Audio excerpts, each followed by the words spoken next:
Indiana head coach Teri Moren make an opening statement and then take questions. Well, first of all, just, that's a really, really, really, really good Harvard team. Very well coached. Thought they played hard. We got them into foul trouble. They wouldn't go away. And so that is a very tough, gritty group that came in here and, kind of punched us in the mouth that first quarter. Give our kids credit for battling back because they did, as we knew they would. They were not going to go down with a fight.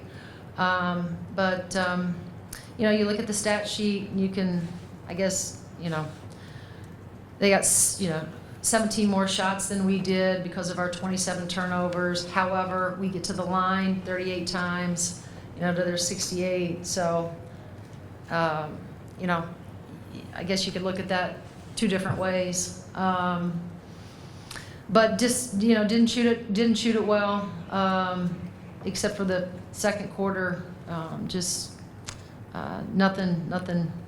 Our scores in terms of Yarden and Chloe and Sid, you look at their stat sheets, it's just not good enough. Going down the stretch there, we were trying to attack. I think Yarden, got a little overzealous at times, and she's going to have to do a better job of reading what the defense gives her. And she draws so much attention, and she's such a smart player. For her willingness to kick that thing out and not, either take a bad shot and or charge is something that we got to continue to show her, and she has to grow as a basketball player. And so, there's no doubt that we're disappointed. You look at the stat sheet, they had 32 points off of our turnovers. They had more points in the paint. Fast break baskets, we didn't have any. They had 16. Their bench came in, gave them 23. We got 7 from ours. So disappointed, but give Harvard credit. They came in and really did a nice job against us.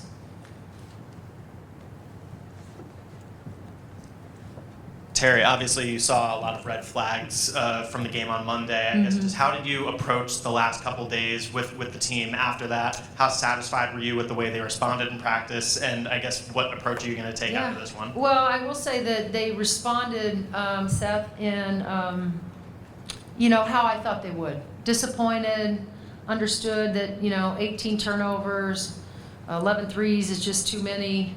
And they understood that they had to be so much better. And so I liked, especially last night, Tuesday, is that right? Tuesday was a little funky because we watched a lot of film.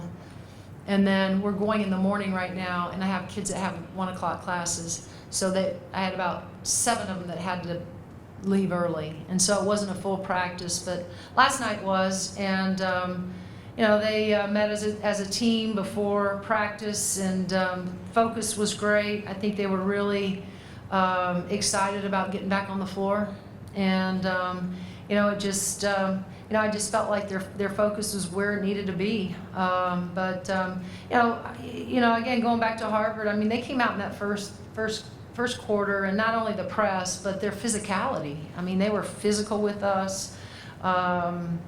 Nothing that we did was easy, and so that's disappointing that we didn't match that physicality, but we didn't handle it better, and so we'll have to go back and watch some of the things that went wrong and just keep chipping away, and this is not the team it was a year ago, and so we have a lot of room to improve and grow, and we will. This is a team full of competitors, and it may take us a minute, a couple games.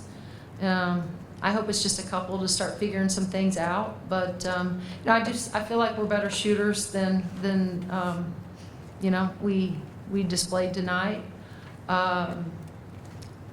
and like I said, it's disappointing, but I did like how they responded, going back to your question.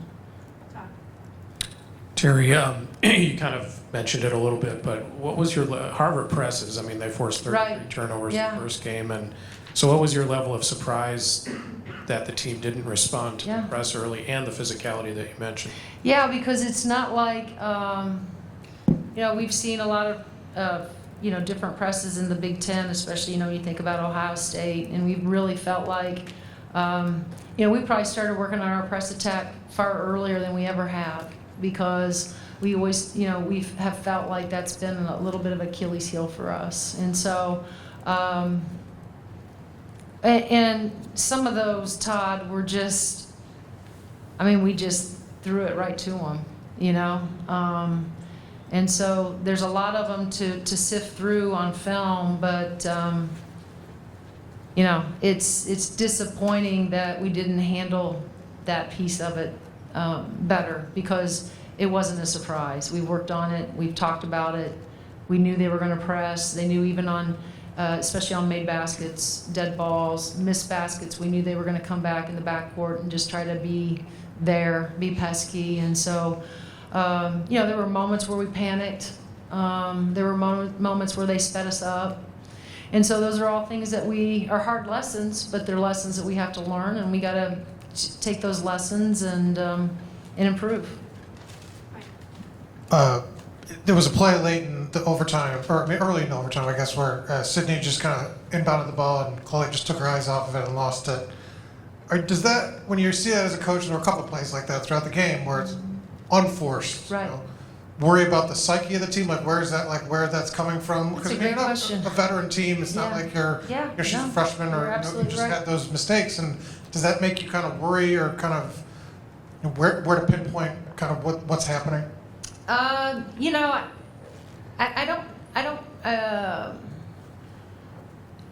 think it's too, and I'm not sure that I'm worried. It's early, right? Is it perplexing? Yeah, it's perplexing to me how we are a veteran team. You hit it on the head, and how we can have those moments. We had them against Brown, where we entered the ball and it went out of our hands on just a simple entry to the wing. Yarden, throws it ahead to Jules and it somehow goes out of bounds. We dribbled it off our leg a couple times. Those are uncharacteristic of us, and I get it. That's not what we normally look like. We haven't looked like that.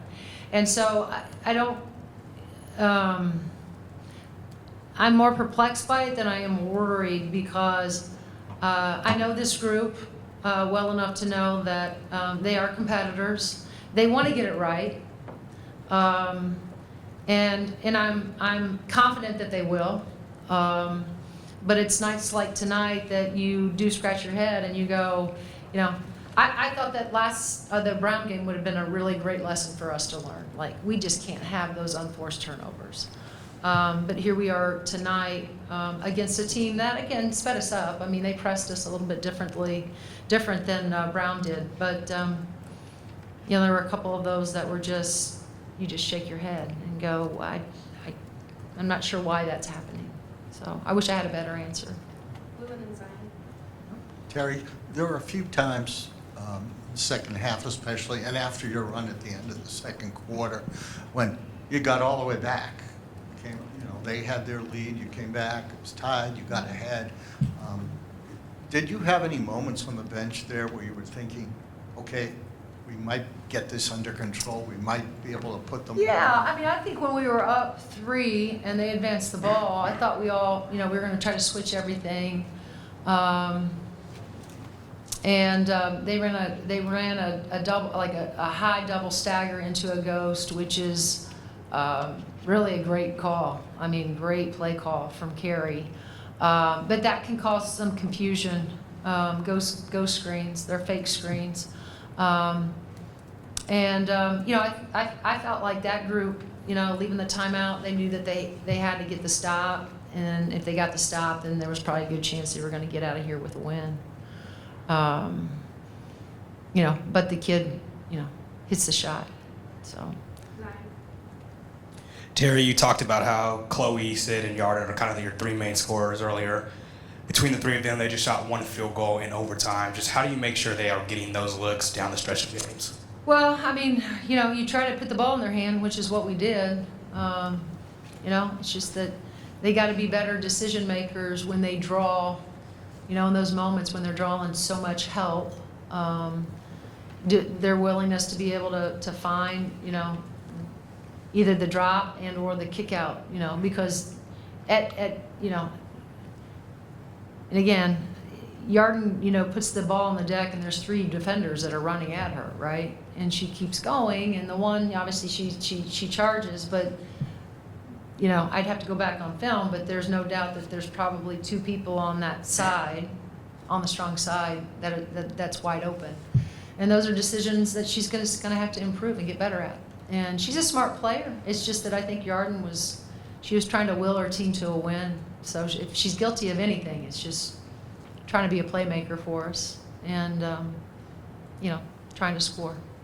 Mo Dalton, last question. Teri, you guys have about a week to your next game. What's the message moving forward, and what do you hope to see from your team? Well, you know, again, it's early in the season, and you know, I always say, you know, one game, although it's super disappointing, it can't break our heart where we can't return here. We're gonna take tomorrow off on Saturday and get back to work. That's you know, all that we know around here. So it's disappointing. Give credit to Harvard. That's a really good basketball team. And we're going to have to, you know, go back and watch film and learn and just keep trying to chip away. We got to keep showing up and doing the work and improving, you know, as a basketball team. I don't think anybody has hit the panic button quite yet.